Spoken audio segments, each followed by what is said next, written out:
নমস্কার সবাইকে, সবাই কেমন আছেন? আবার আমরা চলে এসেছি বনলতার কাছে। আজকে রবিবার, তা প্রথমেই যে যাদের দর্শন করালাম, আজকে যেহেতু সরস্বতী পুজো, সবাইকে সরস্বতী পুজোর অনেক শুভেচ্ছা। তা আমার খুব ভালো লাগে, মেয়েগুলো সব শাড়ি পরে পরে ঘুরতে বেরিয়েছে, তাই একটু আপনাদের দেখালাম এক ঝলক। ওরকম একটা সরস্বতী আমারও চুচুড়াতে আছে, তা ওদেরকে দেখে ওর কথা মনে পড়লো, ওই জন্য একটুখানি আপনাদের দেখালাম।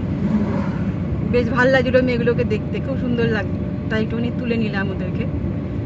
আর আমরা এখন একটুখানি বেড়াতে বেরিয়েছি, যথারীতি যেরকম আমরা আসি বনলতায়। চাটা খাওয়া হয়ে গেছে, এখন একটু মানে এই দিকটা একটুখানি ঘোরাফেরা করবো, তারপরে বাড়ি যাব। তাহলে সঙ্গে থাকুন আমাদের।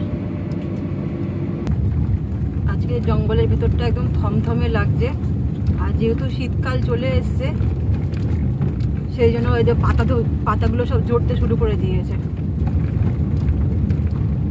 পুরো ন্যাড়া হয়ে যাবে জঙ্গলটা, আবার নতুন করে পাতা গজাবে।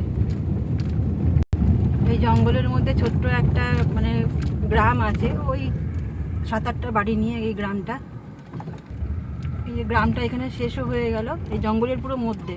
আর একজন স্নান করছিল কলে, সেই জন্য আমি ক্যামেরাটা অফ করে দিলাম, তাহলে উনি উঠে যেতেন, সেই কারণে। এইখানে খুব হাতির উপদ্রব, এইখানে হাতি বেরিয়ে যায়, তা ওনারা এখানে বাস করে।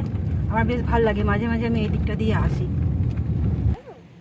যেখানটা এখন দাঁড়িয়ে আছি ঠিক এই জায়গাটার দিকে হাতি বের হয়, এই জায়গাটা থেকে।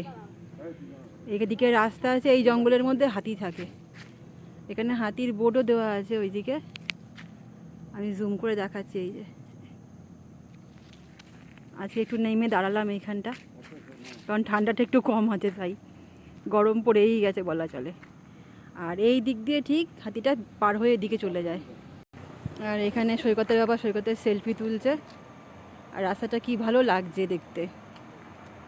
দুদিক দিয়ে এই রাস্তাটা এত সুন্দর। এখানটায় এই জঙ্গলটাতে কিন্তু হাতি থাকে।